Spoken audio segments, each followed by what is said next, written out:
2 Coríntios, capítulo 4, versículos 7 a 10, diz assim: Mas temos esse tesouro em vasos de barro, para mostrar que este poder, que a tudo excede, provém de Deus e não de nós. De todos os lados somos pressionados, mas não desanimados. Ficamos perplexos, mas não desesperados. Somos perseguidos, mas não abandonados. Abatidos, mas não destruídos. Trazemos sempre em nosso corpo o morrer de Jesus, para que a vida de Jesus também seja revelada em nosso corpo. Palavra do Senhor. Demos graças a Deus. Amém. Podemos aceitar? Promessas explícitas ou promessas implícitas? Há promessas para todas as situações, para todas as circunstâncias. Há promessa para todas as necessidades. E o que é mais importante, o que é mais que nos causa maior entusiasmo, é que essas promessas são atuais. Elas são para hoje, elas são para nós, filhos que somos do Deus Altíssimo. E o que mais nos conforta, meus irmãos, é que Deus é fiel. Deus cumpre rigorosamente tudo quanto promete. No livro de Números, no capítulo 23, verso 19, nós lemos o seguinte: Deus não é homem para que minta, nem filho de homem para que se arrependa. Porventura, tendo ele prometido, não fará? Ou tendo ele falado, não o cumprirá? Vocês conhecem a história do povo de Deus, sabe o papel de Josué. Josué foi escolhido por Deus para guiar o povo a viver aquele momento extraordinário de apropriar-se, de tomar posse da terra prometida. E está lá no livro de Josué, no capítulo 21, versículo 45. Nenhuma promessa falhou de todas as boas palavras que o Senhor falara à casa de Israel. Tudo se cumpriu. O profeta Jeremias, no capítulo 1, verso 2, transmite essa palavra do próprio Deus para o nosso coração. Eu velo sobre minha palavra para a cumprir. E o apóstolo Paulo, cá no Novo Testamento, já no primeiro século da era cristã, na segunda epístola que escreveu aos Coríntios, capítulo 1, verso 20, ele dá esse testemunho: porque quantas são as promessas de Deus, tantas tem nele o sim. Amém? Amados, Deus se torna responsável pelo que fala. Deus se torna responsável pelo que fala. Por isso, com reverência, com muito temor, mas com ousadia, podemos nos apresentar diante dele com a sua promessa e dizer: Senhor, faça cumpri-la em minha vida. Eu creio em Ti, eu confio em Ti, cumpre a Tua promessa na minha vida. Por desconhecermos, irmãos, essas promessas, muitas vezes passamos por dificuldades, por privações e por angústias. O profeta Oséias diz que quem não conhece perece. Está lá no capítulo 4, verso 6. O meu povo perece porque lhe falta conhecimento. Por isso, precisamos conhecer a palavra sagrada, precisamos ler, estudar, anotar e, principalmente, precisamos nos apropriar do seu conteúdo. Eu tenho dito aos meus amados irmãos, a esta igreja querida, que não existe cristão verdadeiro que não leia a palavra e que não ore. Porque quem não lê a palavra e quem não ora não tem comunhão com o Pai. Porque nós falamos com o Pai através da oração. O Pai fala a nós através da sua palavra. Se não há esse diálogo, não há comunhão. Se não há comunhão, não há vida cristã, não há vida religiosa, sincera, verdadeira. Pode haver membros do clube chamado igreja. Pode haver pessoas acostumadas com a convivência com os companheiros da igreja. Mas para haver crente com vida verdadeira de comunhão com Deus, é imprescindível a leitura da palavra. E é imprescindível os joelhos dobrados diante do Senhor. Embora não tenhamos a garantia de que a nossa vida está isenta de sofrimentos, há promessas para a libertação. Eu não me reporto a libertação do sofrimento, mas a libertação no sofrimento. Existem tempos em nossas vidas em que a noite domina nossos corações, e com ela todo o frio e escuridão das incertezas, da labuta cotidiana e da solidão. Vemo-nos sem agasalho algum, sem um abraço que nos aqueça, dominados por uma incapacidade e por uma impotência desmedidas pela falsidade, pela falta de misericórdia, pelo oportunismo. Então, nos atribulamos diante de toda a nossa impotência, da nossa fraqueza, da nossa pequenez. Ficamos perplexos diante da imensidão do mar e do barulhento guerrear das ondas contra o nosso pequeno barco. Sentimos-nos desesperados e decepcionados com as perseguições cruéis por motivos torpes e fúteis. Arrastamos-nos sem forças, abatidos e cansados, em meio aos campos de verdadeira guerra. Como reagir a toda dor e desesperança à nossa volta, meus irmãos? Como? Sabemos que, diante de tudo isso, nós apenas somos pessoas atribuladas, perplexas, perseguidas e abatidas. Contudo, vejamos o lindo mistério desta passagem. Pregar um evangelho de vida sem sofrimento é utopia, é estar fora da realidade. A própria Bíblia diz no Salmo 34, verso 9, que muitas são as aflições do justo. E em João 16, 33, é o próprio Jesus que diz que no mundo teremos aflições.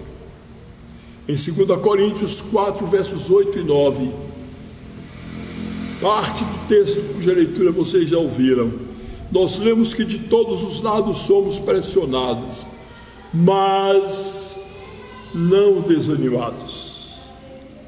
Ficamos perplexos, mas não desesperados. Somos perseguidos, mas não abandonados. Abatidos, mas não destruídos. Há, pois, limites para o sofrimento.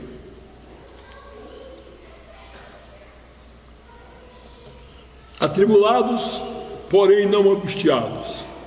No grego, a palavra atribulado é plibo. Significa prensado como uvas, espremido, pressionado com firmeza, estreitado, contraído. Já a palavra angustiado, stenoknopel, é estar em um lugar estreito, encolher, comprimir, ser dolorosamente restringido em espírito. O entendimento, pois, desta primeira declaração do apóstolo Paulo é: posso passar, mas não posso permanecer. Posso viver o caos, mas não vou ficar nele, porque o sofrimento do Filho de Deus tem limite. O homem que se refugia em Deus, cuja força está em Deus, recebe do Senhor no seu coração os caminhos para transformar o caos. Passa pela tribulação, mas não fica nela, porque passar pela tribulação não é a mesma coisa de permanecer em tribulação. O apóstolo está dizendo: podemos ser prensados como uvas, ou como alguns exegetas preferem, passados pela moenda, mas não ficaremos nela, não ficaremos nessa condição para sempre. Será apenas uma passagem, um momento, porque Deus põe limite ao sofrimento de seus filhos. Clamemos a Deus e Ele virá em socorro. No Salmo 107, verso 6, nós lemos: então na sua angústia clamaram ao Senhor e Ele os livrou das suas tribulações. No Salmo 84, versos 5 a 7, nós lemos: bem-aventurado o homem cuja força está em ti, em cujo coração se encontram os caminhos aplanados, o qual, passando pelo vale árido. Esse verso diz muito respeito à nossa região, que está aí sendo castigada pela seca, porque o vale árido é o vale assim transformado pela falta de chuvas. E continua: faz dele um manancial, de bênçãos o cobre a primeira chuva. Vão indo de força em força, cada um deles aparece diante de Deus em Sião. Portanto, atribulados, porém não angustiados, perplexos, porém não desanimados. Perplexo do grego é aporel, significa estar sem recursos, estar em dificuldades, ser deixado em necessidade, estar embaraçado, não saber que caminho tomar, não saber o que decidir ou o que fazer, estar perplexo. Enquanto desanimado, exaporeumai, significa estar completamente destituído de medidas ou recursos, renunciar a toda esperança, estar em desespero. Se no primeiro sofrimento você passa por uma prensa e é esmagado e é espremido, agora o apóstolo fala de um esvaziamento. Ele está dizendo que podemos ser esvaziados de tudo, podemos perder todas as nossas bases e apoios de sustento, porém não perderemos a fé e a esperança. Existe uma diferença fundamental, meus irmãos, entre perder o controle da situação e perder a esperança. O fato de perdermos o controle não tira a nossa vida do controle de Deus. Na escuridão do vale da sombra da morte, perdemos o controle da situação, porém Deus está conosco. A sua presença nos enche de autoridade e de esperança. Ele está no controle e nele podemos esperar continuamente. É na escuridão que aprendemos a depender e a confiar no Senhor de verdade. Quem depende de Deus, quem confia nele, jamais perde as esperanças. E todo aquele que confia em Deus espera nele. É na perplexidade, no esvaziamento, que descobrimos que Deus é capaz de nos encher. E vemos claramente isso na majestosa afirmação de fé feita por Jó, aquele cujo sofrimento não se pode comparar com o de quem quer que seja. Quando ele exclama lá no versículo 19, do capítulo 19, verso 25: porque eu sei que o meu Redentor vive e que por fim se levantará sobre a terra. Você está confuso? Você não está entendendo o que está se passando? Você não sabe porque as coisas não estão dando certo? Porque você está sofrendo? Porque tantos problemas? Não desanime, não desista de Deus, porque seu sofrimento tem limite. Sua vida está nas mãos do Senhor. Ele lhe ama e lhe conhece a situação em que você se encontra. Professe a sua fé, declare como Abacuque o fez, lá no capítulo 3, verso 17 seguinte: ainda que a figueira não floresça, ainda que não haja fruto na vide, o produto da oliveira degenere e os campos não produzam mantimentos, as ovelhas sejam arrebatadas do aprisco e nos currais não haja gado, todavia eu me alegro no Senhor, exulto no Deus da minha salvação. O Senhor é a minha fortaleza e faz os meus pés como os da corça e me faz andar altaneiramente. Amém? Irmãos, perseguidos, atribulados, porém não angustiados, perplexos, porém não desanimados, perseguidos, mas não desamparados. A palavra perseguido no grego é dioko, significa fazer correr ou fugir, afugentar, escapar, correr prontamente a fim de capturar uma pessoa ou coisa, perseguir de modo hostil. Já a palavra desamparado é kataleico, significa abandonar, desertar, deixar em grande dificuldade, deixar totalmente abandonado, completamente desamparado, deixar para trás, desistir de sobreviver, falecer.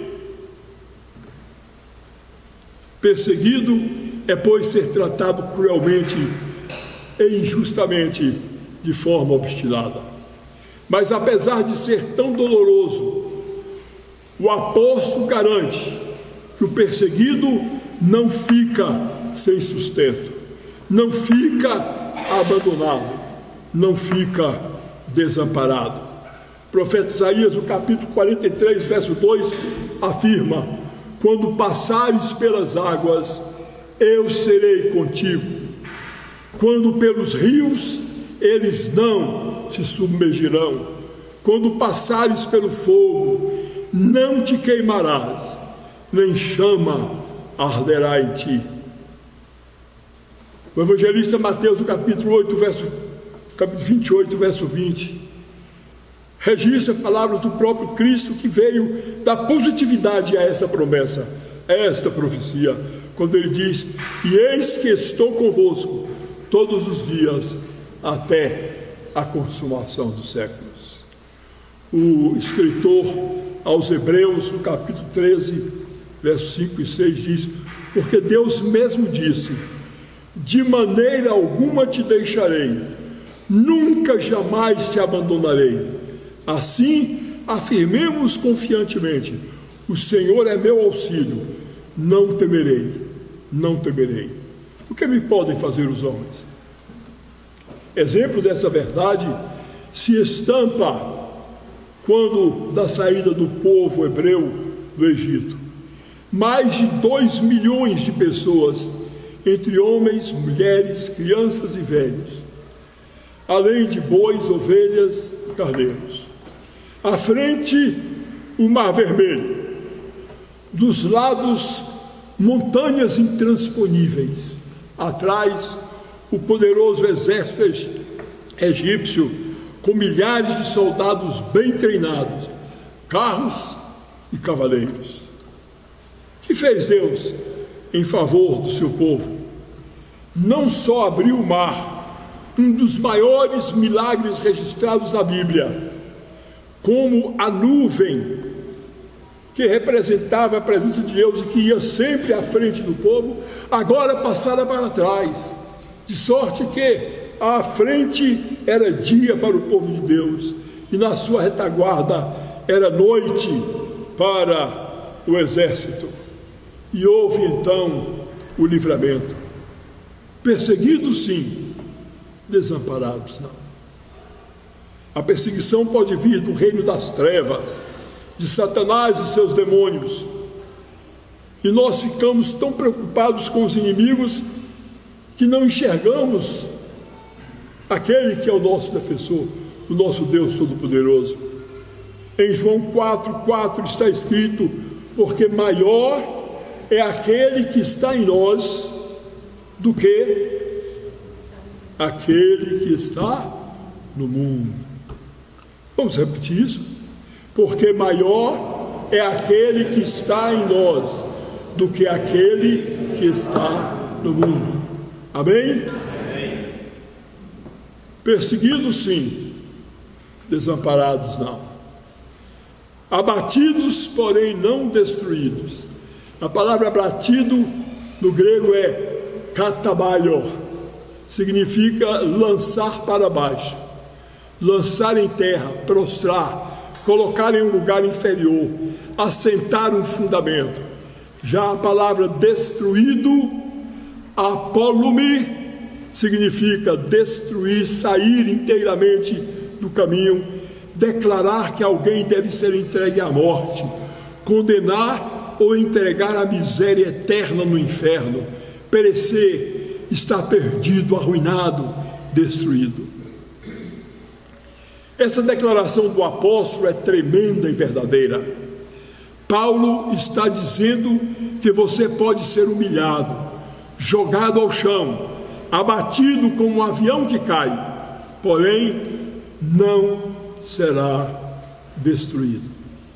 Você crê nisso, meu irmão? Amém. É pura verdade. Ninguém pode destruir sua vida.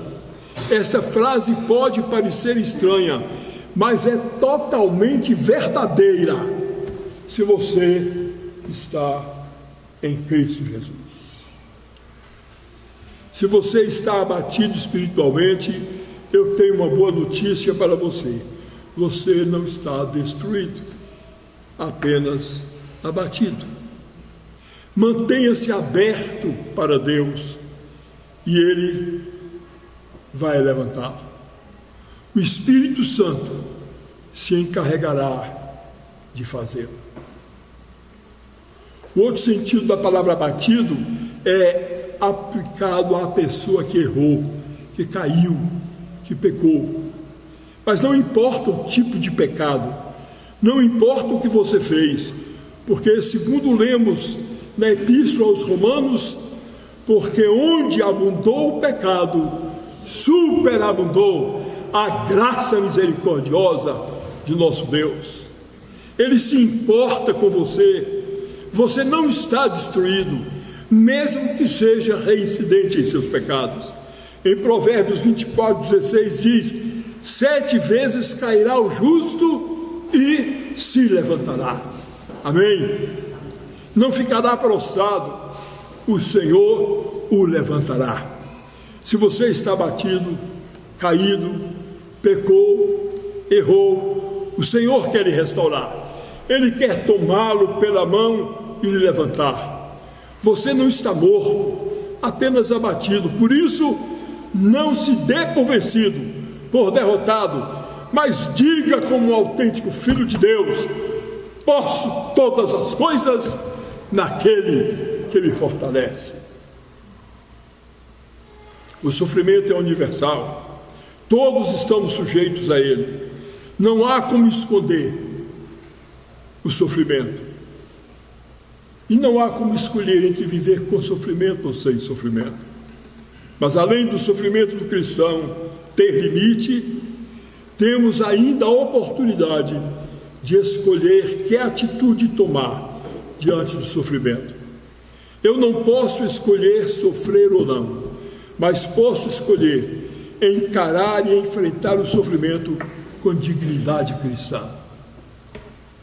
Você pode escolher ser como a águia ou como uma ave doméstica na hora de enfrentar as tempestades.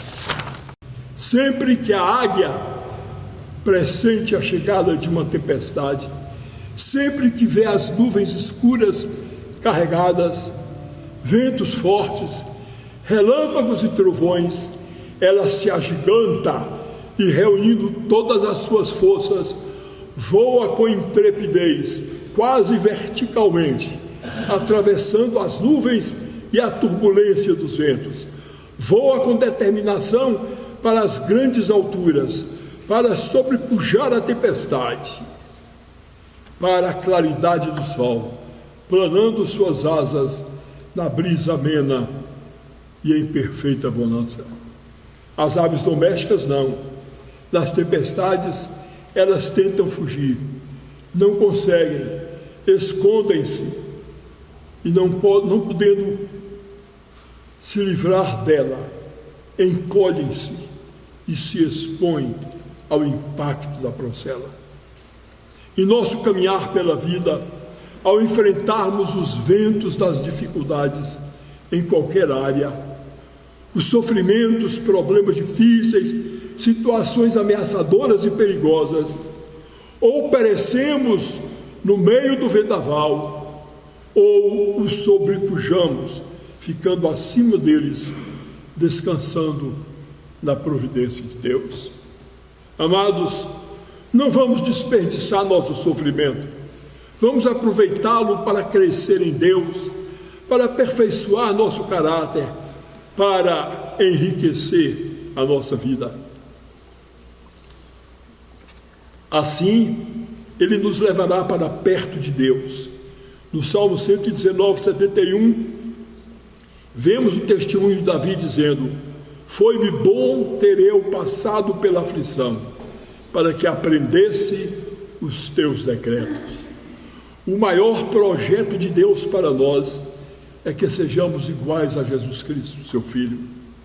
Em Romanos 8, 29, lemos: os que antemão escolheu, a estes também predestinou para serem conformes à imagem do seu Filho, a fim de que ele seja o primogênito entre muitos irmãos. Isso requer aperfeiçoamento. Em Tiago 12, de 2 a 4 está escrito: tendo por motivo de toda alegria o passar de por várias provações, sabendo que a provação da vossa fé, uma vez confirmada, produz perseverança. Ora, a perseverança deve ter ação completa, para que sejais perfeitos, íntegros e em nada deficientes. Você pode estar sofrendo desemprego, mas você não está sozinho. O Senhor está com você. Você pode estar enfrentando a morte, mas você não está sozinho. O Senhor está com você. Você pode estar enfrentando verdadeira tormenta em seu lar, mas você não está sozinho. O Senhor está com você. Você pode estar enfrentando insucesso em seus negócios ou em seu trabalho, mas você não está sozinho. O Senhor está com você. Você nunca está sozinho. Veja bem, o Senhor nunca disse que não teríamos problemas, agonias ou sofrimento, mas Ele disse que jamais estaríamos sozinhos.